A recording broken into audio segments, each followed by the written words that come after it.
Everyone, ഏവർക്കും നമസ്കാരം. ഐപസ് training സൊല്യൂഷന്റെ പുതിയൊരു വീഡിയോയിലേക്ക് ഏവർക്കും സ്നേഹം നിറഞ്ഞ സ്വാഗതം. നമ്മളെല്ലാവരും ആകാംക്ഷാപൂർവ്വം കാത്തിരുന്ന സെറ്റ് പരീക്ഷ കഴിഞ്ഞ ഞായറാഴ്ച ഓഗസ്റ്റ് 24-ാം തീയതി ഞായറാഴ്ച കഴിഞ്ഞിരിക്കുകയാണ്. നമുക്കറിയാം, ഹയർ സെക്കൻഡറി അധ്യാപകരാകാനായിട്ട് സ്വപ്നം കാണുന്ന ഓരോ വിദ്യാർത്ഥിയുടെയും ആദ്യത്തെ ചവിട്ടുപടിയാണ് സ്റ്റേറ്റ് എലിജിബിലിറ്റി ടെസ്റ്റ് എന്ന സെറ്റ് പരീക്ഷ ക്രാക്ക് ചെയ്യുക എന്നുള്ളത്. കൃത്യമായി സിലബസ് പ്രകാരം പഠിച്ച് റിവിഷൻ ചെയ്ത് മുൻകാല ചോദ്യപേപ്പറുകളൊക്കെ റെഫർ ചെയ്തിട്ട് പരീക്ഷയ്ക്ക് വേണ്ടി തയ്യാറായി പോയവരെ ഒട്ടും നിരാശരാക്കാത്ത ഒരു പരീക്ഷ തന്നെയായിരുന്നു സെറ്റ് എക്സാമിന്റെ ജനറൽ പേപ്പർ എന്നുള്ളത്. അപ്പൊ ഇപ്പോൾ എന്താണ്, എക്സാമിന്റെ ടെന്റേറ്റീവ് ആൻസർ കീ വന്നിട്ടുണ്ട്. നമുക്ക് ആൻസർ കീ ചലഞ്ചിനുള്ള ടൈമാണ് അല്ലെ. അപ്പൊ 2025 ജൂലൈ 24 നടന്ന സെറ്റ് ജനറൽ പേപ്പർ പരീക്ഷയുടെ ഏത് ചോദ്യമാണ് ചലഞ്ചബിൾ ആയിട്ടുള്ളത് എന്നുള്ളതാണ് ഇന്നത്തെ ക്ലാസ്സിലൂടെ നമ്മൾ ഡിസ്കസ് ചെയ്യാനായിട്ട് പോകുന്നത്. ഈ ഒരൊറ്റ ചോദ്യമാണ് 100% ഷുവർ ആയിട്ട് നമുക്ക് എന്ത് ചെയ്യാൻ പറ്റുന്നത്, ചലഞ്ച് ചെയ്യാൻ പറ്റുന്ന ചോദ്യം. ക്വസ്റ്റ്യൻ പേപ്പർ കോഡ് എ, നമുക്കറിയാം കോഡ് എ കോഡ് ബി ഉണ്ട് എന്നുള്ളത് അറിയാം. ക്വസ്റ്റ്യൻ പേപ്പർ കോഡ് എയിലെ 60ാമത്തെ ചോദ്യം, അതേ ചോദ്യം തന്നെ ക്വസ്റ്റ്യൻ പേപ്പർ കോഡ് ബിയിലാണെങ്കിൽ 120ാമത്തെ ചോദ്യമാണ്. ആ ചോദ്യമാണ് നമുക്ക് എന്ത് 100% നമുക്ക് ചലഞ്ച് ചെയ്യാൻ പറ്റാവുന്ന ഒരു ചോദ്യം. ക്വസ്റ്റ്യൻ ഒന്ന് നമുക്ക് നോക്കിയാലോ. സെറ്റ് ജനറൽ പേപ്പറിന്റെ സിലബസ് പ്രകാരം 4ാമത്തെ യൂണിറ്റ് ഫൗണ്ടേഷൻസ് ഓഫ് എഡ്യൂക്കേഷൻ എന്നുള്ള യൂണിറ്റിലെ 4ാമത്തെ module history and policies of education എന്നുള്ള മൊഡ്യൂളിൽ നിന്നുള്ള ഒരു ചോദ്യമാണിത്. ഇതൊരു മാച്ച് ദി ഫോളോയിങ് ക്വസ്റ്റ്യൻ ആണ്. List 1 and list 2. ഞാൻ ആ ചോദ്യം ഒരു ഡെമോ എന്ന രീതിയിൽ സ്ലൈഡിൽ പ്രസന്റ് ചെയ്തിട്ടുണ്ട്.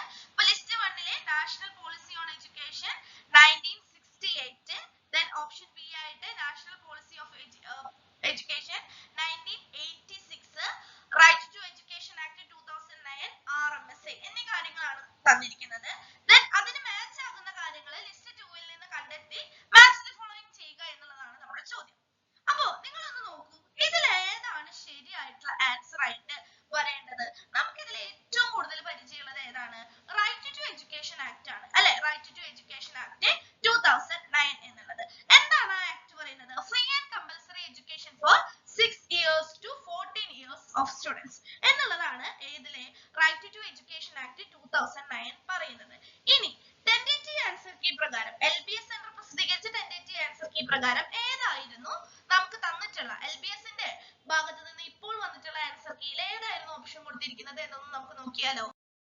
LBSന്റെ സൈറ്റിലെ നിലവിൽ പ്രസിദ്ധീകരിച്ച ആൻസർ കീ പ്രകാരം ഈ ചോദ്യത്തിന് നമ്മുടെ ക്വസ്റ്റ്യൻ പേപ്പർ കോഡ് എയിലാണെങ്കിൽ 60ാമത്തെ ചോദ്യം, ക്വസ്റ്റ്യൻ പേപ്പർ കോഡ് ബിയിലാണെങ്കിൽ 120ാമത്തെ ചോദ്യം. രണ്ടും സെയിം ക്വസ്റ്റ്യൻ ആണ്. കോഡ് അനുസരിച്ച് ക്വസ്റ്റ്യൻ നമ്പറിൽ വ്യത്യാസമുണ്ട് എന്ന് മാത്രം.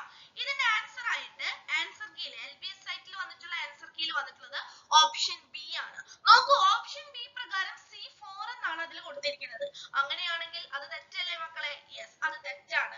അവിടെ എന്താണ് വരേണ്ടത്, C4 എന്നുള്ളത് തെറ്റാണ്. സി എന്താണ് വരേണ്ടത്, C3 ആണ് വരേണ്ടത്. റൈറ്റ് ടു എഡ്യൂക്കേഷൻ ആക്ട് 2009 എന്ന് പറയുന്നത് free and compulsory education for 6 to 14 years എന്നുള്ളതാണ് ശരിയായിട്ടുള്ള ഉത്തരം വരേണ്ടത്. അപ്പൊ നമുക്കിത് 100% ചലഞ്ച് ചെയ്യാവുന്ന ഒരു ചോദ്യമാണ്.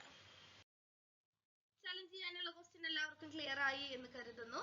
അപ്പൊ വേഗം തന്നെ ചലഞ്ച് ചെയ്യാനായിട്ട് എല്ലാവരും ശ്രമിക്കുക. പരീക്ഷ എഴുതിയ എല്ലാ പ്രിയപ്പെട്ട വിദ്യാർത്ഥികൾക്കും വിജയാശംസകൾ നേരുന്നു. Thank you learners.